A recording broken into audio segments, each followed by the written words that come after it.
Welcome to Hidden in Plain Sight, an interactive 360-degree tour of the Oxford you never noticed. If you're viewing on a smartphone or a tablet, it's best to use the YouTube app, as this will allow you to pan and tilt your device around to choose what you're looking at. If you're viewing on a desktop or laptop computer, you can use your mouse cursor to click and drag the image.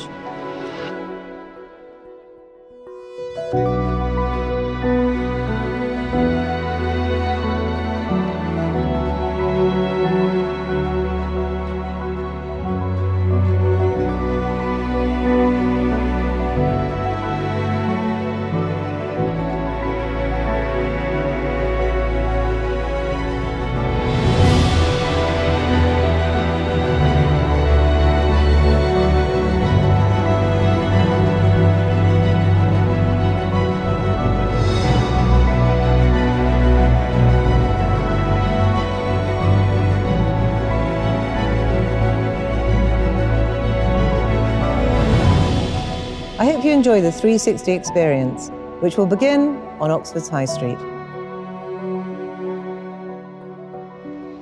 So we're now in front of the University Examination Schools, a building that may still strike fear into the heart of anybody who had to enter these doors to sit their finals. You might notice that I'm in a very lofty position. In fact, I'm even taller than the double-decker buses going past on the High Street. That's because I've been raised up on what's called a scissor lift, and if you look down below you might be able to see it. But that's not really what we've come here to have a look at. What I'd like to show you is the two relief plaques on either side of the front entrance. They were carved by a firm of architects or stonemasons called Farmers and Brindley, London stonemasons who went on to do carvings on the Natural History Museum as well. And they tell you a little bit about the purpose of the building, because on the left-hand side you can see there's a young man sitting at a table. He's a student because he's wearing a gown. Facing him across the table are three dons who are really putting him through his paces. They're asking him to defend his thesis in what's known as a viva voce or viva examination. On the right-hand side, three more students. This time they're kneeling, and they're kneeling in front of a don who's using his mortarboard and a book to hit them over the head, or at least that's what it looks like, and that's how John Betjeman described it. What he's actually doing is he's conferring their degrees on them. And as you probably know, your degree ceremony these days takes place in the Sheldonian Theatre, but this building, the Examination Schools, has on occasion been used for graduation ceremonies. We're now going to move from here, around the back of the building, and I'm going to tell you a little bit about the architecture and about the architect too.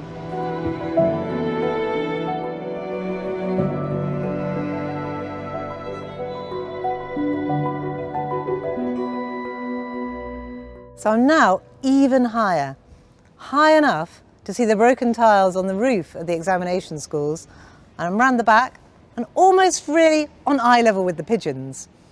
So this building was built between 1876 and 1872, and the architect was a young man called Thomas Jackson.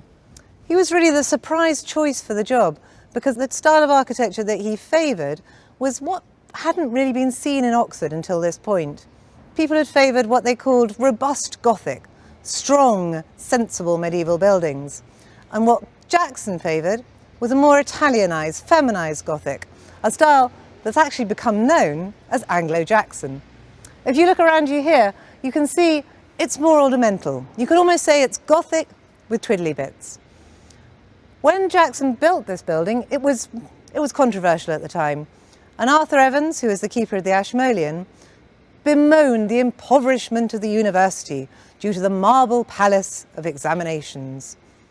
These days, at its peak, about 1,000 people an hour can come in and out of this building for lectures, and maybe 1,200 people a day come here to sit their exams, wearing their traditional black and white, what's known as sub-fusk. They sit their exams in rooms that are known as the North School, the South School and the East School, and downstairs, inside this building, you'll still find there are two rooms, one labelled resuscitation room, the other labelled theatre, which tell us a little bit about the history of this building during the First and the Second World War, as the third Southern General Hospital military headquarters. We're going to go from here around Merton Street and have a look at the front of Merton College.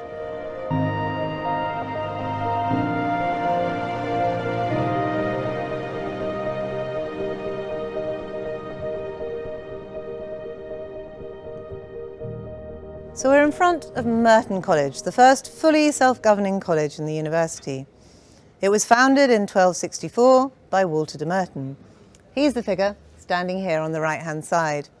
He was Chancellor of England and later became the Bishop of Rochester. And he's holding in his hand what looks like a rather diminished money bag. Clearly founding a college was a very expensive business. On the left, there's King Edward I. So this part of the college, the gatehouse, wasn't added until the 1400s. And before it could be added, Merton had to obtain what's called a licence to crenellate. That meant a permission to add the battlemented features that you can see at the top of the gatehouse. It was later on, between 1464 and 1465, that this relief panel here, known as the Stone of St. John, was inserted. You can see there he is, standing on the right-hand side, John the Baptist. He's holding a book in his hand, and his other hand is outstretched. In front of him is Walter de Merton, the bishop, kneeling down. Everything in this panel is symbolic. They're all there for a reason. You can see there's a unicorn with a very long horn.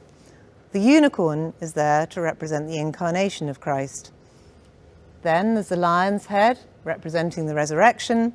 And in front of him, there's a very large lamb representing the sacrifice. The book in the middle is the Book of the Seven Seals. And as I said, everything's symbolic, and it's all about the New Testament. You might notice there's a few other creatures in here as well. We've got 1, 2, 3 dogs. And then have you seen all these little bunnies? There are lots of rabbits going in and out of the burrows at the bottom. Some people interpret those as being the wayward souls, and maybe the dogs are trying to keep them in order. Just look along the top of the panel as well. There are 7 trees there altogether, all different species. The second one in is an orange tree, representing fecundity, and then in the middle above the book, there's an oak tree, representing fidelity. You might also have spotted there are quite a few birds in these trees, and there's a star shape. That's the Sun of Righteousness. One small detail I'd like to point out, because I'm very lucky, I'm actually on a level so that I can see the repair in 1896 on the occasion of Queen Victoria's Diamond Jubilee. Unfortunately, when putting up the lights outside the college, one of the workmen by mistake knocked off the head of this dog here. You can see it's been added later, but I wasn't able to see that on ground level. We're going to cross from here, across the High Street, and we're going to go towards the Radcliffe Camera. And on the way, I'd like to show you another Oxford feature that you may never have noticed before.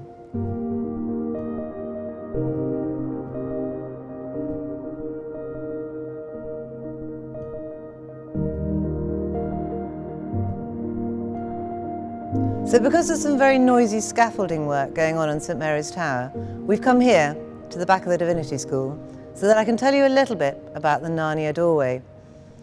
It used to be the entrance to the City Arms pub. It's now part of Brasenose College, and it's become known as the Narnia doorway because of those 2 golden fawns on either side. One of them's holding a set of panpipes. Many people look at these fawns and see them as being connected with the land of Narnia invented by C.S. Lewis. You might remember at the beginning of The Lion, the Witch and the Wardrobe, Lucy Pevensey pushes through the fur coats at the back of the wardrobe and she enters the snowy land of Narnia. And she's lucky enough to meet there Mr. Tumnus the fawn, who's standing beneath the lamppost, and he offers her tea and buttered toast. When C.S. Lewis, who had lodgings near this spot, was asked, was this the inspiration for the land of Narnia? He didn't accept it, but he didn't deny it either.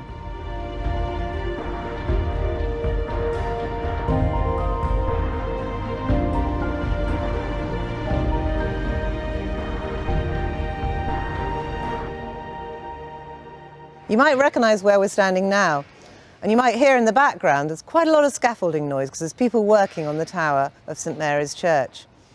The neoclassical jewel in Oxford's crown, the Radcliffe Camera looks as though it's always been here. It looks as though it was meant to be here, situated in the heart of Oxford. But actually it was only built between 1737 and 1749. It's named after Dr. John Radcliffe, who gave £40,000 in his will for the construction and maintenance of a new library in Oxford. Dr. Radcliffe was actually a student at UNIV, just down the road. He went there when he was only 13 years old, and then he went on to have a very successful medical career, numbering Queen Mary and King William III among his patients. So the large fortune that he bequeathed went towards the demolishing of lots of tenement buildings and gardens that were on this site, and also the building of the world's first circular library by James Gibbs. James Gibbs made his name later on as the architect of the Church of St Martin's in the Fields in London. But he took his inspiration from this building from Nicholas Hawksmoor. And Hawksmoor's wooden model of the circular building that he envisaged on this site is still in the collection of the Ashmolean Museum. And at one point in its history, it was actually owned by Ditchley Park in Oxfordshire, where it's said that it was used as a doll's house. Why don't you come with me? Because we've been lucky enough to be granted access early in the morning before any students have even arrived.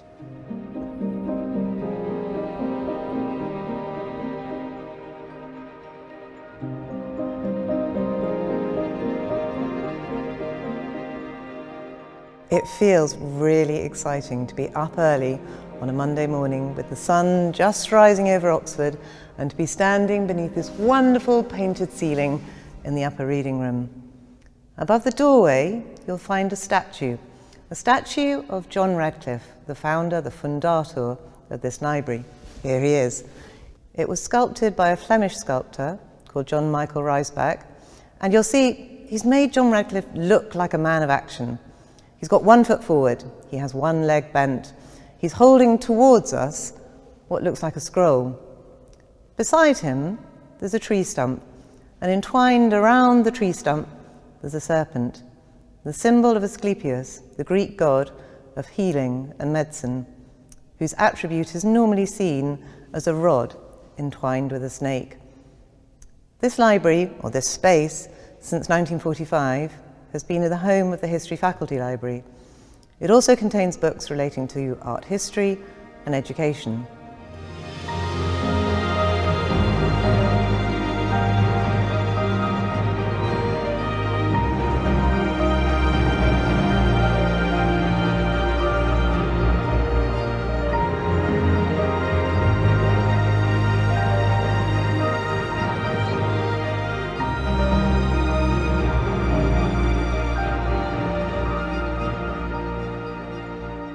We're now standing beneath the mini dome of the lower reading room. In the middle, you can see there's the crest of Dr. John Radcliffe. This room was originally planned as what's known as an ambulatory space, an open ambulatory space, a space in which to mix and mingle, to maybe get to know your fellow readers. That created a bit of a problem at one point in its history, when it became a place where the ladies of the night used to congregate. And according to my godson, who's actually a current student at Jesus College, this place is still a library in which you don't necessarily study very hard, but you do check out your fellow readers. The books in this part of the library relate to English literature and theology. And we're going to go from here, deep down, into the space underneath the lower reading room and look at the Gladstone link.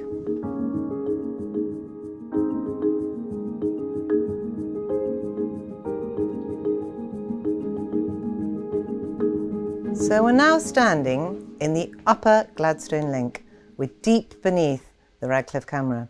Deep beneath Radcliffe Square, actually. And it's called the Upper Gladstone Link because this is named after Prime Minister William Gladstone, who sketched out ideas for the ceiling brackets that you can see on the top of the library shelves here. These days, and since 2011, this space has been an underground library, but it was actually built at the beginning of the 20th century when the library realised that it had hit the 1 million mark. It had 1 million books in its collection and it needed extra storage space. So they dug down deep beneath the library, and this was, for some period of its history, the largest underground bookstore in the world. We're going to go from here into the space age tunnel that's going to take us back in time to the old Bodleian Library.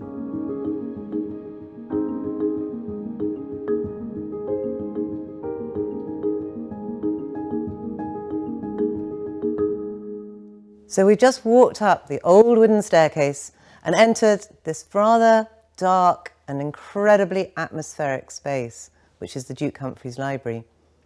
In 1447, Humphrey, Duke of Gloucester, the younger brother of King Henry V, donated to Oxford University 281 valuable manuscripts, the seedbed for this library.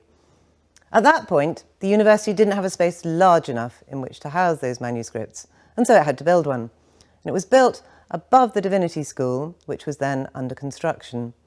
The library opened in 1488, but sadly, it closed just 60 years later. It fell foul of the Reformation and also to the attentions of people like the Dean of Christ Church, who was on a mission to purge the university of any superstitious or suspect items. These days, the library is still used by readers, and you can see behind me, there are lots of books on the shelves still. I have to be very careful, actually, not to touch these ones, because I'll set off an alarm if I do. The ones here are the large ones up above, and the staircases above. There are smaller books. There are books in all sorts of different languages, from Greek to ancient Hebrew, from French to Chinese. But there aren't that many books in English, in this section of the library at least, and I'll tell you more about why that is later on. In medieval times, books were so valuable that these ones in the Duke Humphrey's Library had to actually be attached to the shelves using chains. It's said that the price of one of these books would have been equivalent to the cost of 4 cows. And when you consider the amount of ink and paper and the labour that went into them, that really makes sense. This one here is really just an example, because since the 1800s, these books have no longer been chained to the shelves. At that date, people decided that actually the chains were too noisy, and so they had to be scrapped. But you can see the books on the shelf above, just here, are actually placed with their spines against the wall. That's because the chains couldn't be placed on the spines, because that would have been damaging, and so they have to be placed on the cover. The spines go in against the wall so that the chains don't get tangled up. You might have noticed the numbers on the page ends as well. Those represent the catalogue numbers and a way of finding the book that you wanted. After the Reformation, in 1598, a man called Thomas Bodley decided to come to the library's rescue. He was looking around for a retirement project, really. He'd been working in the court of Queen Elizabeth I for some time, and he wanted something new to do. And as an alumnus of Oxford University, he decided what he was going to do was to plough lots of money and time into restoring the library. He was lucky he had money, partly thanks to his wife, who was the widow of a wealthy pilchard merchant. And so Thomas Bodley bought new books, he restored the space, and by 1602, when the library reopened as the Bodleian Library, there were 2,500 items in its collection. In 1610, Thomas Bodley also made another very important move. He set up a connection, an agreement, with the Stationers' Company of London, that every time something was published in this country, whether it was a map or a book or something printed, a copy of it, one copy, would come to the University of Oxford and come to the Bodleian Library. That incredibly useful agreement means that now there are 14 million items in the Bodleian Library's collection. In fact, it's said that every week about 1,000 new things arrive, have to be catalogued, have to be stored. What a gift he gave to Oxford University. And he put his mark on this particular space by including his coat of arms in the ceiling above my head.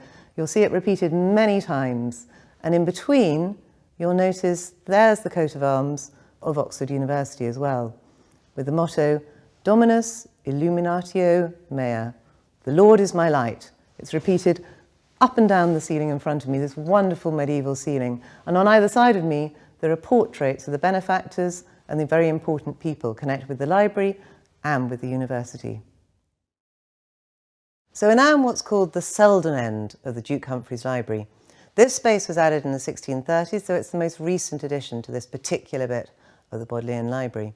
Above my head, and they're quite hard to see in the dark actually, are these wonderful painted panels that apparently were rescued from a skip outside Christ Church College and repurposed for this ceiling.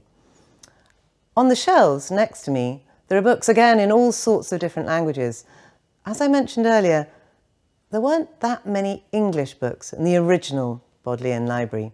That was because Thomas Bodley believed that English was the language of the riffraff, not something that should be put on display in a library. You might expect these books to be very precious, but actually the most precious items in the Bodleian Library's collection are now stored deep underground in the Western Library. They have in their collection copies of the Gutenberg Bible, Jane Austen's manuscripts, and also 2 copies of the Magna Carta. And it's really worth going to the Western Library display, where sometimes they have what's called Treasures of the Bodleian Library.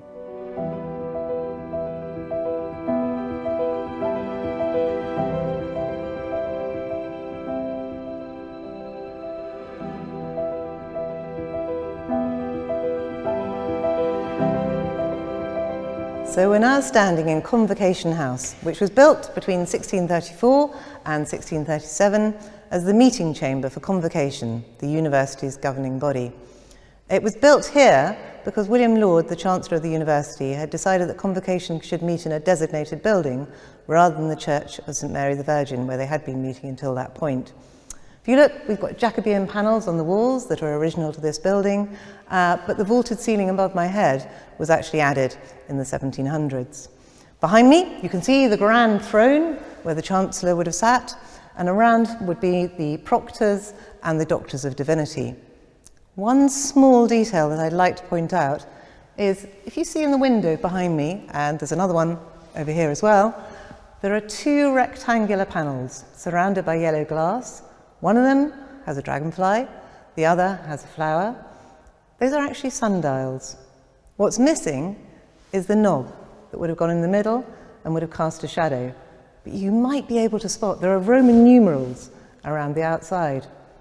One of the interesting things is that this one over here, the one with the dragonfly, has actually been placed in the window, back to front. We're going to walk from here into the next door room, which is the Chancellor's Court. So here we are in Chancellor's Court, the court of the university. It moved here in 1637 at the same time as the Convocation House next door, and there have been many interesting trials here, including in the 1870s, Oscar Wilde was put on trial for failing to pay his bills to local suppliers. The invoice for that matter is now in the Bodleian Treasures collection. Over the course of time, Oxford has been a notoriously violent place, with lots of clashes between town and gown, and it's said that there was a 30-year period towards the end of the 1200s when 29 murder cases were tried, and 12 of them were murders committed by students. You might expect the statue gracing the entrance to the old Bodleian Library to be that of Thomas Bodley. That would kind of make sense. But actually, this is William Herbert, the 3rd Earl of Pembroke. And he's here in Old School Squad because he was the Chancellor of the University between 1617 and his death at the age of 50 in 1630. So he was here when this quad was actually installed. He also gave the library a very substantial donation of a number of books. And this bronze statue's actually only been here since 1950. It was originally at Wilton House, his home in Wiltshire. Underneath the statue, there are 2 inscriptions and 2 coats of arms. That of his, the Earl of Pembroke's, and also on the other side, the coat of arms of the university, the motto we've become very familiar with, the Dominus Illuminatio Mea.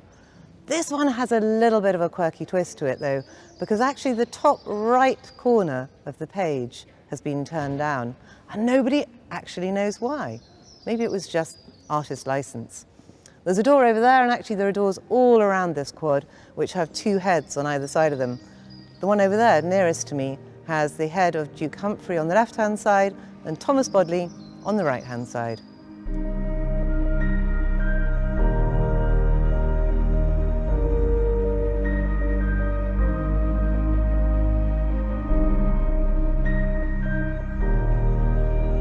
the Bridge of Sighs, an Oxford landmark so familiar that many of us assumed that it's been here for a very long time. But actually, when you look at the bridge itself from this side, you can see on the right, it says the date, 1913. And then over on the left, it tells you the name, Henricus Boyd, or Henry Boyd. He was principal of the college between 1877 and 1922. And he was the person who appointed Thomas Jackson, whose work we've seen in the High Street and the University Examination Schools, as the architect for this structure. I called it the Bridge of Sighs, but really it should be called Hertford Bridge, because it's part of the college, Hertford College. And it was built to connect two parts of the college, the old quad with the new quad. But it's known as the Bridge of Sighs because of its, well, some say resemblance to the Bridge of Sighs in Venice. That bridge was built in 1600, and it was built in order to connect the interrogation room of the Doge's palace with the prison on the other side. And that's where the story comes from. That's why it's called the Bridge of Sighs, because it's said that as you went down towards the deep, dark prison, you paused on the bridge, you looked out over Venice, and you let out a deep sigh. What do you think Hertford students sigh over as they cross this Bridge of Sighs in Oxford?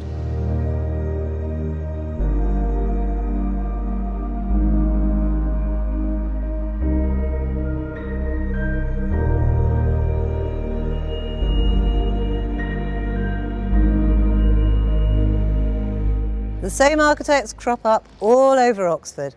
The building behind me now was designed by Basil Champneys, who was also the architect for the Rhodes building on the High Street. This one was built in 1896, and it was the brainchild of the wonderfully named Sir Moynier Williams, who was the second Bowdoin Professor of Sanskrit at the university. His idea was to found a home for India in the middle of Oxford, a place of scholarship where India could be studied. Inside the building, there was a lecture room, a library, and also a museum. And he gathered funds for this project from all over the world, and particularly from this country and from India.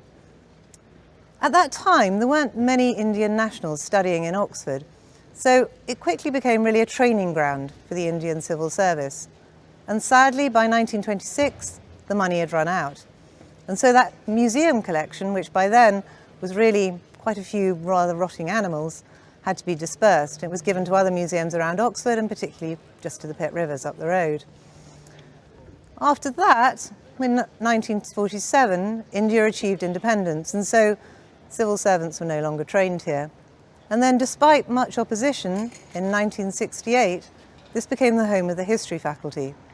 And then in 2013, the home of the Martin School, a school that's been set up to look at the challenges of the 21st century. What's lovely about this building, though, is that it still retains its character as the Indian Institute. And in fact, that name is still above the door. And what you can see on the tower behind me now, there's an elephant, there's a Nandi bull around the side, there are two lions, there are demigods above me. And if you should be lucky enough to come through Oxford at night time, you might see the weather vane on the very top lit up by a light. There's an elephant there and a howdah.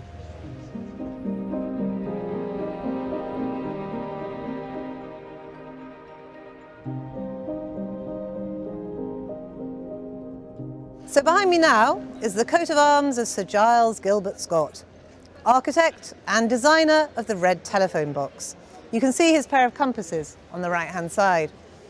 He's there because he was the architect of this building, the first new Bodleian library, which was built between 1937 and 1940. When it was first built, the idea was that it was going to house 5 million books and also to contain a fumigation room that represented death to bookworms. Sounds rather sinister. It wasn't universally popular, and in fact, James Morris was the one who described it as looking like a well-equipped municipal swimming bath. Since then, its fortunes have been reversed, because between 2011 and 2015, it had a huge renovation, and it's now been renamed the Western Library. It cost £78 million, and that money was donated by the Garfield Weston Foundation. The idea behind it was to add not only exhibition spaces, but also a very well-appointed cafe that you'll find on the ground floor. All around this building, you'll find cartouches just like that of Giles Gilbert Scott. There are 21 of them altogether, and they were there when the building was originally built, and they were kept during the refurbishment. Not only do you find Scott, you also find the City of Oxford coat of arms, and also that of John Radcliffe and Duke Humphrey, and many other notables connected with this library and with the history of Oxford. I'd just like to finish by telling you a story about the day on the 24th of October 1946 when George VI arrived in Oxford with Queen Elizabeth, the Queen Mother, to open the new library, an opening that had been delayed because of the Second World War. There was lots of pomp and ceremony, lots of robes, lots of big cars, and they arrived at a door just over there in order to put the key in the lock and open the library. George VI was presented with a very beautiful silver key, specially designed by Sir Giles Gilbert Scott. Unfortunately, when he inserted it into the lock, the top broke off. Bit of a problem. Luckily, the Vice-Chancellor stepped in, he was able to fiddle it, the door opened, everything proceeded. But there is a wonderful bit of news footage that shows George VI with a broad smile across his face just after the event. What we're going to do now is we're going to hop across the road and look at those bearded heads that have been gazing beadily at me as I've been talking.